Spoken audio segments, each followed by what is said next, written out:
Hello बच्चों, कैसे हो आप लोग। आप लोगों का स्वागत है चैनल पे। थंबनेल तो आपने देख ही लिया होगा। आज मैं आपको कुछ बताऊंगा बातें जो कि आपको बहुत काम आएगी आपके एग्जाम के टाइम पे, कि कैसे टॉपर लोग पढ़ाई करते हैं, कैसे वो क्विक रिवीजन कर लेते हैं, कैसे वो इस तरीके से अपना टाइम मैनेजमेंट कर लेते हैं ताकि वो बहुत बढ़िया कर लेते हैं। थंबनेल आपने देख ही लिया होगा। तो देखो कुछ स्टेप्स है इसमें, आपको जो ध्यान रखना है। देखो सबसे पहला स्टेप बेटा इसमें जो है आपका वो है, ध्यान समझिएगा, मैं सारी बातें डिस्कस करूंगा एक एक करके। सबसे पहले कि देखो आपको पूरा का पूरा सिलेबस छोड़ना पड़ना है ना। तो एग्जाम के टाइम पे जो होता है, आप पूरे साल जो पढ़ रहे हो अच्छी बात है, एग्जाम के टाइम पे आप सारा नहीं पढ़ सकते। बस वो तो एग्जाम के टाइम पे शुरू से उठा लिया, पैराग्राफ की तरह सब पढ़े जा रहे हो, ऐसे नहीं होता बेटा। एग्जाम के टाइम पे जो आपको स्मार्टनेस बहुत जरूरी है, तो स्मार्टनेस के लिए आपको सबसे पहले चीज याद रखना है इंपॉर्टेंट टॉपिक्स। क्या क्या आपके इंपॉर्टेंट टॉपिक्स है, पहले आपको उस पर ध्यान देना होता है। और इंपॉर्टेंट टॉपिक चैप्टर वाइज में इसकी अलग से वीडियो बता दूंगा किस चैप्टर में क्या इंपॉर्टेंट है अकाउंट्स में। तो इंपॉर्टेंट टॉपिक्स आपको पता होना चाहिए, उन पे पहले फोकस करना है। और हाई वेटेड चैप्टर को पहले ध्यान रखना है। जैसे अगर मैं क्या कहते हैं उसकी बात करूं, अकाउंट्स की 12th की बात करूं, तो 12th में high weightage chapter issue of shares हो गया, डिवेंचर है, एडमिशन है, मतलब हर सब्जेक्ट का एक हाई वेटेज चैप्टर होता है। तो मैं आपको एक पार्टिकुलर सब्जेक्ट की बात नहीं करूंगा, कोई बच्चा देगा उसके काम का होगा। ध्यान रखना आपको जो ये सब चीजें एनालाइज करके अभी से रख लेनी है ताकि आप एग्जाम टाइम पे इन पे फोकस कर सको। तो सबसे पहला क्या, आपको इंपॉर्टेंट टॉपिक्स पता होने चाहिए कौन कौन से हैं और हाई वेटेड चैप्टर कौन से हैं। पहले आपको पहले इसको देखना फर्स्ट। जब आप ये सब कर लो तब आप रेस्ट टॉपिक को देखो। ऐसा नहीं कि आप सब उठा के शुरू से लेके पढ़े जा रहे हो, बस ऐसा नहीं होता बेटा। तो इसके लिए टाइम मैनेजमेंट के लिए सब चीजों के लिए आप ध्यान रखो। सबसे पहले आपका जो सबसे प्राइमरी काम होगा क्या है, ये कि इंपॉर्टेंट टॉपिक्स और चैप्टर वाइज जो हाई वेटेड चैप्टर है उनकी प्राइमरी देना फर्स्ट। उसके बाद जो बच गया तो आगे बढ़ेंगे, ठीक है ना। दूसरी चीज पे जो अगर हम जाए बेटा, recall, active recall. What is active recall? आप पढ़े सब जा रहे हो, सब पढ़े जा रहे हो, सब पढ़े जा रहे हो, आपको बाद में जब बैठे कर ले तो कुछ नहीं आ रहा। ऐसा होता है बच्चों के साथ, पढ़ लिया सब कुछ, अब टेस्ट दे आते बच्चे तो कुछ नहीं आता उनको।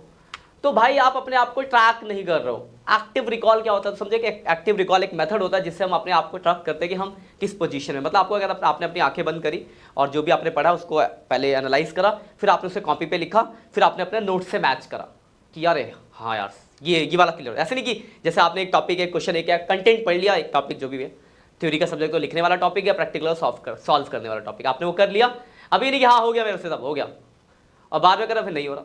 तो आपको ये एक्टिव रिकॉल कर लोगे, मतलब उसको एक बार ऑब्जर्व करके खुद से लिख लोगे तो चीजें याद हो जाएंगी। तो सेकंड काम आपको जो करना है पढ़ाई में वो एक्टिव रिकॉल। आपको देखते रहना कि आप जो पढ़ रहे हो वो आप लिख पा रहे हो या नहीं लिख पा रहे हो। तो उसको पहले आपको एनालाइज करना है और फिर उसको लिखना है।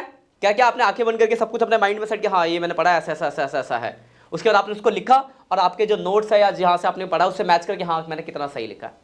इससे आपकी वो चीज फाइनल हो जाएगी। तो दूसरा काम आपको ये करना है। तीसरा, स्मार्ट नोट्स। और ये बेटा ये कोई और आपको नोट्स नहीं देगा बना के। आप मुझसे बोल के सर आप नोट्स दो, तो मैं भी दे दूंगा, लेकिन आपके खुद के बना हुए जो नोट्स होते हैं ना, उससे बढ़िया नोट्स कोई नहीं हो सकते। क्योंकि जब आप पढ़ोगे और पढ़ते टाइम आप जब उस टाइम पे अपने की नोट्स बनाओगे ना, वो नोट्स आपके एग्जाम टाइम में आपको सबसे ज्यादा काम करेंगे। और जो बच्चे अच्छे नंबर लाते हैं, जो टॉपर्स होते हैं, वो यही काम करते हैं और ऐसे एवरेज बच्चे ये काम नहीं करते। तो आपको यही करना है कि जब आप पढ़ो, जो भी आप टॉपिक करो, एक एक अलग से कॉपी बनाओ जिसमें आप उससे जो भी चीज़ आप भूल रहे हो या जो बहुत इंपॉर्टेंट टॉपिक है, आपको लगता है कि क्वेश्चन से प्रैक्टिस कम हुई है, तो उनको आप अपना एक स्मार्ट नोट्स बना लो ताकि एग्जाम से पहले आप क्विकली 1 घंटे के अंदर वो सब कुछ रिवाइज कर सको। तो थर्ड काम आपको ये करना बेटा, जब भी आप पढ़ाई करो एग्जाम में ये बहुत काम आएगी चीज़ें, ध्यान रखना। तो अब जब आपको एग्जाम में काम आ जाएगी तो तब आके बोलोगे सर थैंक यू, तब आके थैंक यू बोलना, अभी मत बोलना मैं नहीं कह रहा। पर आप इस मेथड्स को फॉलो कर लोगे ना तो डेफिनेटली आपके जो भी नंबर आ रहे उसमें नंबर बढ़ जाएंगे आपके, क्योंकि आप एवरेज से टॉपर की तरफ चले जाओगे। तो अगला काम आपको बेटा क्या करना है, अपने स्मार्ट नोट्स तैयार करने हैं। उसके बाद बेटा आगे क्या करना है आपको, स्मार्ट नोट, अगला पीवाईक्यूज, प्रीवियस ईयर क्वेश्चन जरूर बनाओ। पीवाईक्यूज मैंने डाल भी रखे, आपको चैप्टर वाइज पीवाईक्यूज डाले और इस बार भी मैं आपको डाल दूंगा दोबारा से, कोई दिक्कत नहीं है। तो आप जब ये सारी काम कर लो, आपने क्या करा, इंपॉर्टेंट टॉपिक्स और टॉपिक को रिवाइज कर लिया, इंपॉर्टेंट वेटेज कर लिए, उसके बाद आपने उसको रिकॉल कर लिया, उसके बाद आपने क्या करा, अपने स्मार्ट नोट्स बना लिए। उसके बाद अगला काम आपको करना है प्रीवियस ईयर के क्वेश्चंस की प्रैक्टिस करना है। क्योंकि क्या होता है एग्जाम में जब क्वेश्चन आता है तो 2-3 टॉपिक को एक साथ मिक्स करके दिया होता है। तो जब आप प्रीवियस ईयर के क्वेश्चंस करोगे ना तो फंसोगे, तो उस चीज को क्या कहते हैं, जाके पीछे अपने नोट से देखोगे, फिर वहां देखो अच्छा यार ये 2 टॉपिक को मिक्स करके दिया है। तो ऐसे क्वेश्चंस की प्रैक्टिस करके जाओगे तो जो सोचने का टाइम अभी आपके लगेगा वो एग्जाम में नहीं लगेगा। क्योंकि जब 2 चीजें मिलती है तो फिर क्या होता है, थोड़ी चीजें सोचने में कंफ्यूज होता है बच्चा, फिर सोचता है अच्छा ये फिर सोचता है, फिर जाकर अपने स्कूल में टीचर से या ट्यूशन में टीचर से पूछता है, चीजों को क्लियर करता है। तो वो काम आप अभी कर लोगे तो एग्जाम में आपको सोचना नहीं पड़ेगा और एग्जाम में आप गलत करके नहीं आओगे। तो चौथा काम आपको जो करना है, PYQs previous year question definitely करने हैं। उसके बाद आखिरी क्विक ब्रेन रेस्ट रीसेट, ये बहुत इंपॉर्टेंट बात है।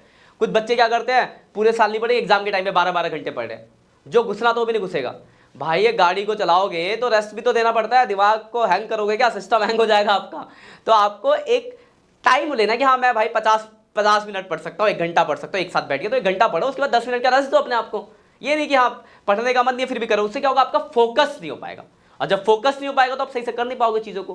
तो याद रखो आपको क्या करना है, एक टाइम में इतने ही लिमिटेड टाइम कि हाँ मेरी कैपेसिटी है कि मैं भाई 30 मिनट ही बैठ के एक साथ पढ़ सकता हूँ, या मेरी कैपेसिटी कि मैं 40 मिनट ही बैठ के एक साथ पढ़ सकता हूँ, कोई बात नहीं 40 मिनट पढ़ो, फोकस करके पढ़ो, उसके बाद अपने आप को 10-15 मिनट का रेस्ट दो। ये नहीं कि आप 4 घंटे लेके बुक बैठो लेकिन आपका फोकस नहीं, कभी फोन देख रहे हो कभी कुछ कर रहे हो। तो आपको अपने ब्रेन को रेस्ट भी देना है ताकि वो फोकस्ड हो सके, क्योंकि फोकस नहीं होगा तो काम कैसे बनेगा। तो याद रखना है ट्रिक, फोकस करना है आपको, एक्टिव रिकॉल करना है, अपने नोट्स बनाने स्मार्ट नोट्स, उसके बाद पीवाईक्यूज क्वेश्चन करने हैं और अपने दिमाग को फिर रेस्ट देना है, फिर दोबारा से यही सिलसिला स्टार्ट करना है। तो इस तरीके से आप अपनी पढ़ाई करोगे तो डेफिनेटली आप टॉपर बनोगे।